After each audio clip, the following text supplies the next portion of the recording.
As promised in our Shul's email, all of our shiurim will be going online. So whereas ordinarily the table is full with participants at the shiur, today it's just myself and the camera and our dedicated viewers.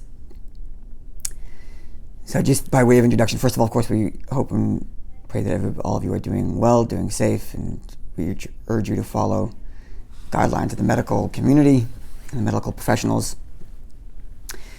Our sages tell us, the world stands on three things: on Torah, on Torah service, which is prayer, and acts of kindness.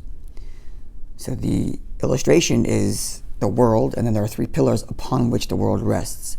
So one might suggest that the world is a being in and of itself, and then what undergirds it is these three things: Torah, prayer, and good deeds. Well, what is the world itself? These three items, Torah, prayer, and acts of kindness, are the pillars upon which the world stands. So what is the world itself? The world itself is the natural world as we know it. And that natural world has to be healthy and has to be proper. In order for that to happen, as our sages tell us in the verse which says V'rapa Yirapa, the verse tells us that when one man damages another, the one who damaged is obligated to pay for medical bills.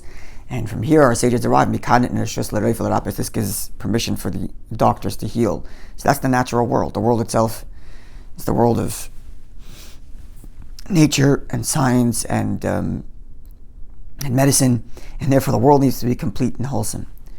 But we also have to remember that this healthy world, in order for it to stand and be truly healthy, it has to be undergirded by the three pillars of Torah, prayer, and acts of kindness.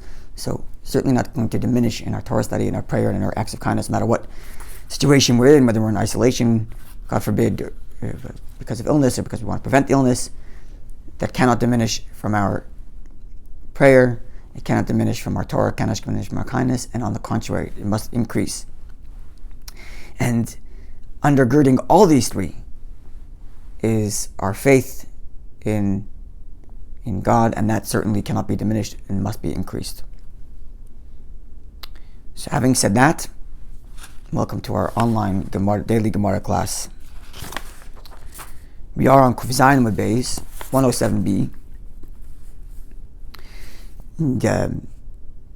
Last time we left off, we quoted the Gemara which said that one ought to use the left hand to push away, the left hand in discipline, and the right side to encourage, the right side to bring near. And the idea is that a person who's in a position of authority, a teacher, or as we'll see soon, a parent, and even a spouse, as we'll see soon as well, has to have both of these things going on at once. Simultaneous discipline, the left hand which says, here's the line that we draw, and while simultaneously a right hand that allows for the person to come in. So even as a person is disciplining, say a teacher is disciplining a student, you have to give the student a way out, a way to excuse himself, and a way for the student to be able to get back in. If the student feels like it has no other option but the discipline, the hard line that the teacher is taking, then the student will abandon the teacher entirely. And the Gemara said it was going to give two examples. The first example was Gehazi and Elisha, and that's the story that we read at length, where Elisha harshly told Gehazi, after Gehazi exploited the fact that Elisha healed Naaman from leprosy by telling him to go into the river, and Gehazi went and exploited that for money. And that way, and then when he came back, Elisha kind of pushed him away and saying, you took your reward, and essentially casting him off, and that led Gehazi to leave, and it caused many, many others to sin as well, as we discussed. And as a result of that, even as Gehazi tried to later encourage him to do teshuvah, it was too late, considering the fact that Elisha had completely pushed him away. The second example is an example from Rabbi Yehoshua Ben Perachia, who was the teacher who pushed away a student with two hands. Now, the student is unidentified in the Gemara. It doesn't say the name. It just says the word Yeshu. Yeshu is made up of three letters: Yud, Shin, Vav. Now, Yud, Shin, Vav is often understood to stand for Yamach Shemoy V'Zichrei, may his name be obliterated, referring to someone who led many Jews astray. Now, in the primary text of the Gemara, this story we're about to read does not appear. And as we explained during our last class, this is because when the printing press first came on the scene, it was essentially controlled by the church. And as a result, Jews would self-censor any of their texts. One of the earliest things that the Jews printed at the time was the Talmud. And the Jews would self-censor and take out any references in the Talmud that may be understood to mean a reference to JC, and they took it out because presumably, the Gemara's references to JC would be negative, and if they had those lines in there, they would not get permission to print the Talmud, so they would self-censor and take them out. So it's not as if the Jews would print it and then the church would censor it. It was more like the Jews, the printers themselves, Jews who were responsible for printing, self-censored on their own. But nonetheless, these manuscripts with the original text remained, if not in print form, in manuscript form. But they didn't make it into the final cut they didn't make it into the printed version of the Gemara. Therefore, the standard printed, Vilna edition of the Gemara, as we call it, the Vilna edition came many, many, many years later after the original printing. But nonetheless, the printed version retained the same text, and that which was self-censored remained out of the original text. But now, thank God, living in a democratic, free society where we have freedom of speech, and people can express dissenting views without fear of retribution from any government authority. So these original sections of the Talmud that were edited out are not put back into the original text and trying to keep with the original format of the Gemara, but they're put into footnotes on the bottom. So therefore, we're on Kuf Zayin Amud Beis, we're on 107b, and we're looking at the big footnote in the bottom, where there's like a vav, and then it says B'tfus Yasha Noisaf. In early prints, it reads, and we're going to read that story. Now, I want to make one more final comment. I mentioned that this whole story is edited out because the student here is identified as Yeshu. And Yeshu, many understand it to mean JC, which is why I just explained it's edited out. However, scholars disagree as to whether or not this actually refers to JC, the founder, the leader, the founder of Christianity. And the reason why there's a dissenting view is because the teacher identified here is Rabbi Yehoshua Ben Perachia. Rabbi Yehoshua Ben Perachia is mentioned in Perek Chelek as one of the zugos, one of the pairs. Right, the Mishnah in Perek Chelek, right at the beginning, identifies the transmission of the oral Torah, starting from Moshe Kibul Sinai. Moshe received the Torah from Sinai. Misar the Yeshua handed it off to Yeshua, etc., etc. And then, give me a second to find the place here.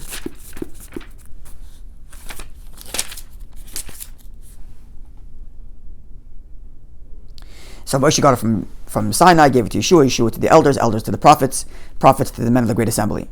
And then it keeps on going. Then the next Mishnah reads that Shimon HaTzadik was the remnant of the men of the great assembly. And then it quotes teachings from him. And then it goes, Antigonus Isuka received it from Shimon HaTzadik, received the tradition from Shimon HaTzadik. And then the next one is Yosef ben Yezer, Ish Sereda, and Yosef ben Yochanan, Ish Yerushalayim, received from them.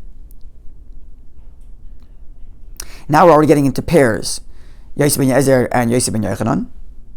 And then the next Mishnah reads, Yosef ben Yochanan speaks, and then later in Mishnah 6 it reads, Yeshua ben Perachia and Itai Har-Bailey received the tradition from them, the previous to Yosef ben Yezer and Yosef ben Yochanan. What I'm trying to say here is that pre-Tanaic age, most of the scholars that we have quoted in the Mishnah, Rabbi Huda, Rabbi Shimon, Rabbi Eliezer, Rabbi Meir, they all come from they're generally referred to as the Tanaim, which are the scholars of the Mishnah. But the scholars of the Mishnah were preceded by those who are known as the Zugais, the pairs. There was 5 or was it 6 generations? I think it was 5 generations of pairs of scholars who led the Jewish people. And as you see here, it starts with, as I just quoted for you, it starts with Yosef ben Yezer, Ish Sereda, and Yosef ben Yochanan is generation 1. And the next generation is Yeshua ben Perachia and Itai Har-Bailey. And then Yehuda ben Tabai and Sheba ben Shetach. And then Shmai and Naftalion. And then Hillel and Shammai. And then already from there it gets to the more classic Tanaic age, Gamliel, Rabbi Shimon, and others. So there's 5 generations of these pairs, and this is the second generation. The reason why I'm telling you all this is because this is before the Common Era. Something like 100 years or so, somewhere within the range of 100 years before the Common Era, which would mean that whoever the student of Yeshua Ben Perachia was could not be JC, because JC comes much later, at least according to the traditions of Christian theology. JC comes much later, comes somewhere, somewhere after the destruction of the Second Temple, somewhere between the Tanaic and the early Amoraic age, the early age of the Gemara, which is about 50, 60, maybe even more years after Rabbi Yehoshua Ben Perachia. So there are many scholars that disagree and don't actually believe that the Yeshu identified here is Rabbi Yehoshua Ben Perachia. So it's a bit controversial as to who this Yeshu is, if it's actually talking about JC, but nonetheless, because it could have been misconstrued, and many did understand it to mean that it actually is talking about JC, therefore it's edited out of the Gemara, and the story is put on the bottom. So let's look at the actual story as it appears in the original, as it was in the original text in the Gemara before it was self-censored, and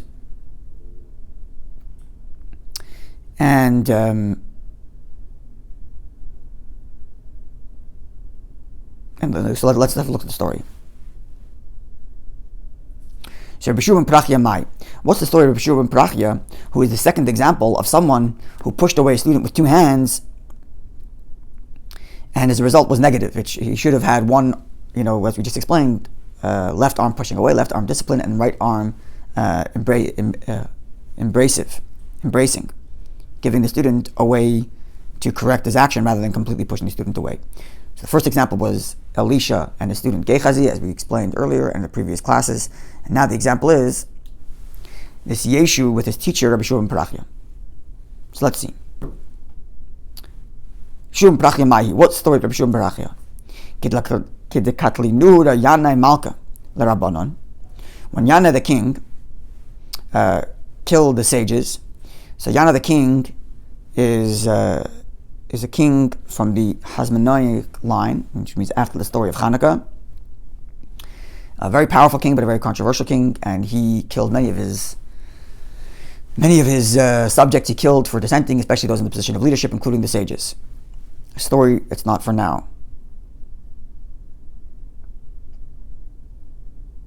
But he killed many sages. So there were some sages who fled, who left Israel in fear of Yanai. So Azar B'Shum Prachya v'Yeshu l'Alexandria Shemotzrayim. So B'Shum Prachya and his student Yeshu, whoever this is, fled to Alexandria in Egypt.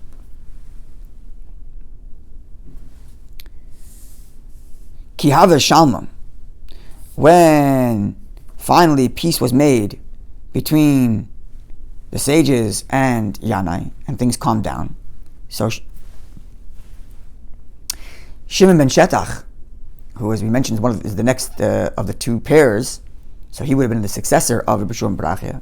Rabbi Shimon ben Shetach, who is still in Yerushalayim, sends a message to Rabbi Yehoshua Ben Perachia to inform him that things have settled down and you can come back home.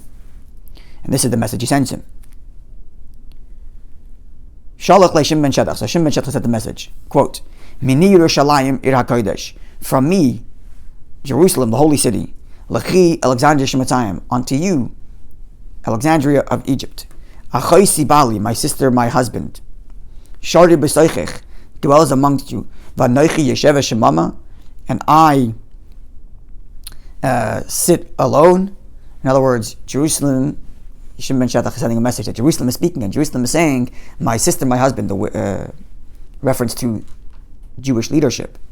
Yeshua ben Perachia being the Jewish leader is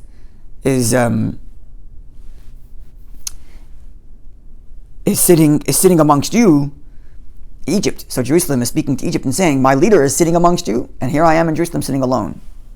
In other words, it was Shimon ben Shetach's veiled invitation to Yeshua ben Perachia to come back. So, in the parentheses, Omar Shmami no, Yeshua ben Perachia said, from here I can derive, Ikashalma ba'alma, there is peace in the world and I can come back. Okay, so it's time to go home, back to Yerushalayim.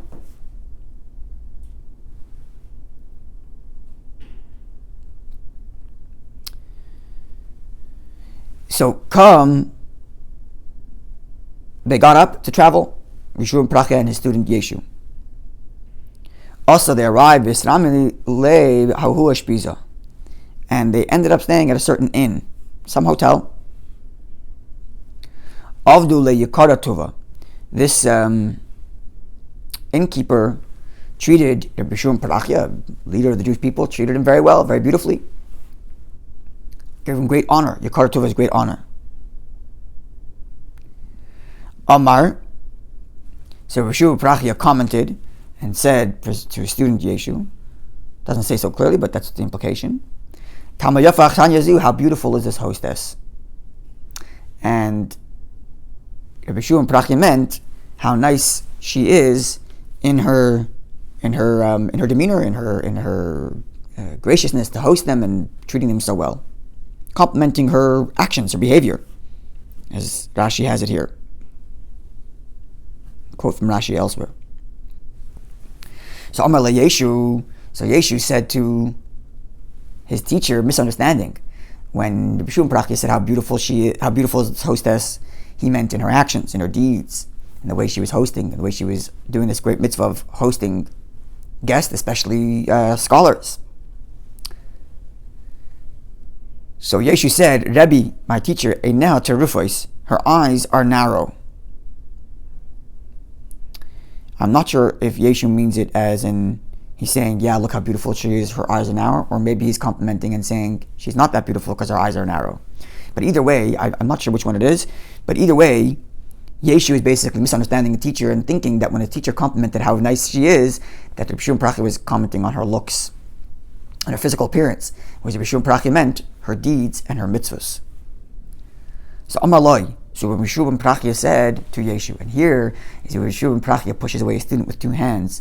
This is the second example of a teacher who's pushing away a student with two hands and not giving a way back in for the student. And he says, Amar Loi, Rabbi Yehoshua Ben Perachia said to the student Yeshu, Rasha, wicked one, Bekachata Isaac, this is what you're busy with, thinking about the physical appearance of a married woman. Apik Arba Meir Shofrei, he took out 400 shofars. Presumably it's kind of an exaggeration, but obviously there's some hidden meaning why the Gemara chooses the word 400 and not some other number. Unless he actually had 400 shofars, I don't know. But he took out 400 shofars, that's what it says here. Vishamti, and he excommunicated him, completely cast him away, without giving him away back in. And this is the mistake the Gemara is identifying as someone should not push away with two hands. Yeshu came to his teacher, Yehoshua Ben Perachia, multiple times. Amalei, and he would say to him, and Yeshu would say to his teacher, Kablan, please accept me back as your student. Accept me back. I want to do teshuvah.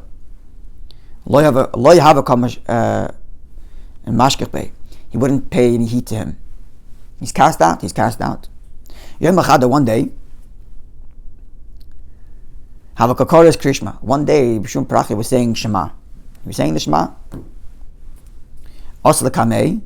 And Yeshu came to him, and and at this moment, for whatever reason, Yehoshua Ben Perachia during the Shema felt it's time to accept Yeshu back, to accept his teshuvah.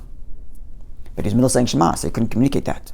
He made some motion with his hand, maybe something like this, like wait a second.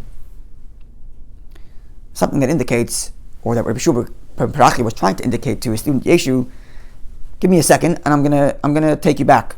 But he couldn't verbalize it because he was middle saying Shema. He only indicated with his hands. But Savar, Rabbi Yeshu misunderstood it to mean matchi dachile, that he's pushing him away further. And this was the last straw that broke the camel's back. Misunderstanding. His teacher was actually trying to bring him back, but interpreting it that Yehoshua Ben Perachia is again rejecting him. Savar matchi dachile, that he's being pushed away more. Azal, so Yeshu went, Zaka Flavinte, took a brick, stood it up, and bow down to it. That's it. I'm serving idols. It's all over. So when Yehoshua Ben Perachia was done Shema, Amalei, Yehoshua Ben Perachia said to his student Yeshu, Hadarbach, return, come back from your ways. I was trying to accept you. Too late. Amalei, Yeshu said to his teacher Yehoshua Ben Perachia, Kach mikublani mimach. This is what I learned from you. This is the same words Gehazi tells Elisha. In the previous story, the first example of a teacher who pushed away a student with two hands was Elisha and Gehazi. And Gehazi, as we heard before, because of the extorting money, in the previous classes we discussed this, and he went and enticed other Jews to serve idols. So, and Gehazi tells his teacher Elisha the same line, and now Yeshu is about to tell it to Rabbi Yehoshua Ben Perachia. This is what I learned from you. Anyone who sins, and makes others sin, as he's not granted opportunity to do teshuvah. As we explained, what this means actually is that God doesn't give that inspiration that normally Hashem does. Hashem sends us messages reminding us to do teshuvah, which perhaps we're all experiencing right now, and hopefully we're taking the message. But someone who sins and doesn't help others and makes others sin doesn't get that. It doesn't mean that he can't do teshuvah. Anybody can do teshuvah. Nothing stands in the way of teshuvah. But nonetheless, this granted opportunity is not given. And we suggested last time that Gehazi was telling Elisha, and perhaps Yeshu was telling Yeshua and Perachiah, I made others sin, so don't offer me opportunities to do teshuvah.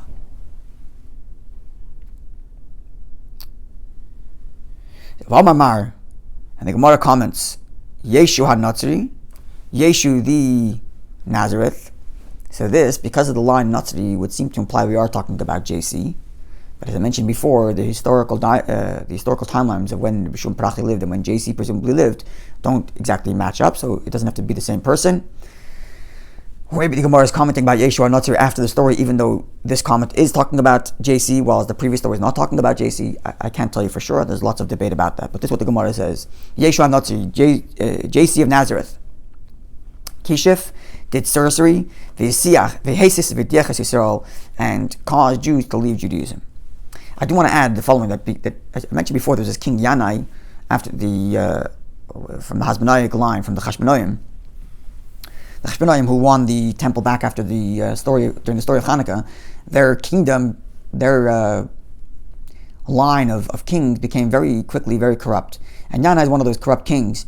So during this period, and until the Romans eventually, and even after that, until the Romans eventually destroy the temple, and essentially the Jews leave and go to Babylonia and establish Judaism there, which is where the Gemara is written, as opposed to the Mishnah written in the Mishnah and the Jerusalem Talmud written in Israel.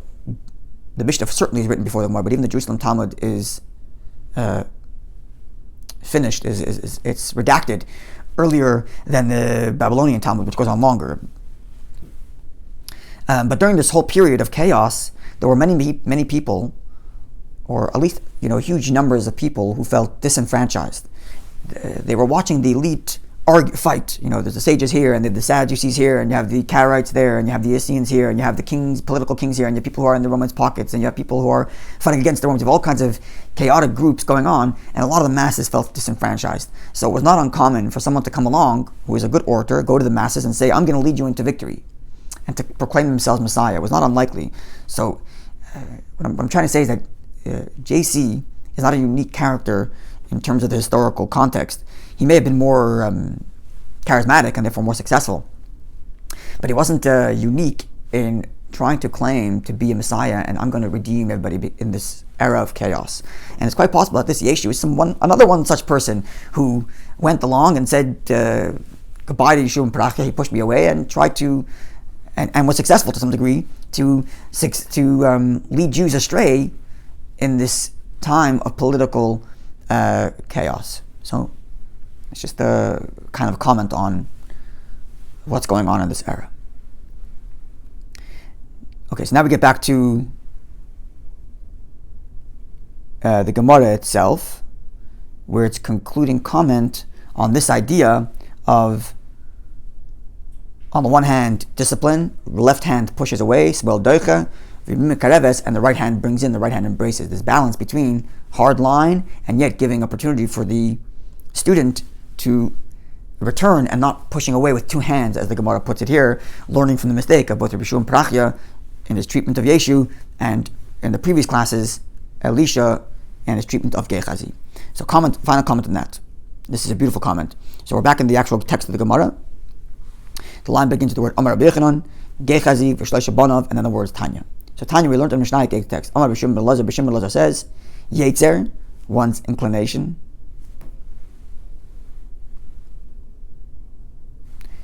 Tinuk, a child. V'isha, and a woman, a wife. Teismael doicha, this is this treatment, that a person should have the left hand push away discipline. The yamin mekareves, and the right hand embracing, is the way one should treat their inclination, their desires, a child, and their wife. Let's go one by one and see how we can understand it. The first is the inclination. Shouldn't the inclination be suppressed completely? The truth is, the Gemara does not say yetzer hara. The Gemara does not say evil inclination. The Gemara says yetzer inclination. Especially as we understand in the light of Chassidus and the way Tanya explains that the root of the yetzer, the inclination, is really a nefesh. Nefesh, right? The Alter Rebbe uses the terminology nefesh habahamis, the animal soul, or the natural soul, the human soul. We call it animal soul because it's a biological creature. Animals want to eat, drink, sleep, and procreate. So do humans want to eat, sleep, drink, and procreate. We're a little more sophisticated. We like to eat fancier food. We like to live in fancier houses. But it's essentially the same base biological urges. Now, these biological urges is a yetzer. It's what the Tanya identifies as, or Chassidus identified as, koyach hamesava, the ability to desire. The ability to desire is not bad. The fact that a human being wants to procreate is not bad in and of itself. It's a good thing. If we didn't want to procreate, we would have no offspring. So the desire that we have, even the lust we feel, in and of itself, isn't bad. The question is, in what way is it being channeled? So if my attitude towards my yetzer, towards my innate desires, are push it away completely suppress all urges, it's going to backfire. It's not going to work. It's going to run wild. Like these two students who were pushed away completely. What it should be done is, it's disciplined. There's a left hand that says no. There's a time and a place for it, but it's channeled in the right way. And these two things go together. I mean, first of all, of course, just on a very basic level, when you say when a person marries when a man and woman get married in halacha, man says to a woman, Harei mekudeshes li, you are sanctified unto me. This word sanctity, kadosh, literally means that it's exclusivity. You are exclusively mine and no others. What this means to say is, by saying no to the rest of the world, the yes I'm saying to you is much more meaningful. If I was saying yes, anybody can be with me, then the fact that I've told one woman you can be with me is meaningless. Only because of the small doicha, only because the left says no to everything else, is the mimik kareves, is the right hand that embraces much more meaningful. The yes is much more powerful because I've said no to everything else. And the same thing is true even within my relationship within marital kosher relationship. First of all, there's the laws of nida, there's the laws of family purity, in which are times when there's no, when husband and wife are not together in halacha, and only when the woman goes to mikvah and she's purified, now we can say yes. The same principle applies. If husband and wife are always together and it's no big deal, then exactly that, it's going to be no big deal. And conversely, if I have too much of the right hand, just saying yes to everything, it's going to be meaningless. On the other hand, if I say no relationship with one's wife, obviously it's not going to be healthy either. So the balance here is the two things work together. There are times when there's no, and there's times where there's yes. And because of the no, the yes becomes more powerful. Again, the left hand saying no and the right hand saying yes, to my own inclination, is healthier. Likewise, even when we are together, there are ways in which we go about it. There are certain things we do, and there are certain things we don't do. And these things, even if they're technically forbidden by Jewish law, but they put the person to a certain attitude, a certain mind frame that makes the relationship between the two, the yes, the embracing, much more powerful, because there are rules. There are a certain sense of modesty. There is a certain sense of respect of each other's intimacy, and respect of each other's physicality, etc. So that's the first thing, the yetzer. And on the one hand, we don't say no entirely to our desires, because our desires in themselves are not bad, but we say yes in the right way. So no to the wrong way, yes to the right way, and because we say no to the wrong way, the right way becomes much more meaningful, much more powerful, much more true and real. The second thing the Gemara says here is that a person should have the left hand disciplining and the right hand embracing is tinuk, a child. This is fairly obvious, and these are the examples given before.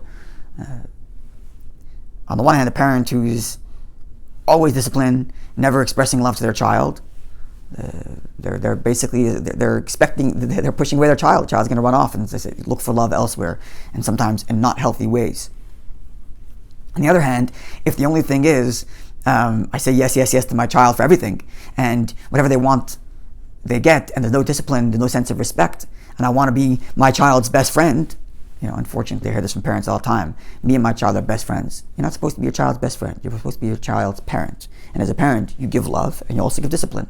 Because if it's always yes, and my parents are my best friends, and it's only love and there's no discipline, then we are raising entitled, selfish children who will not be able to entitled and spoil. That's the word I'm looking for.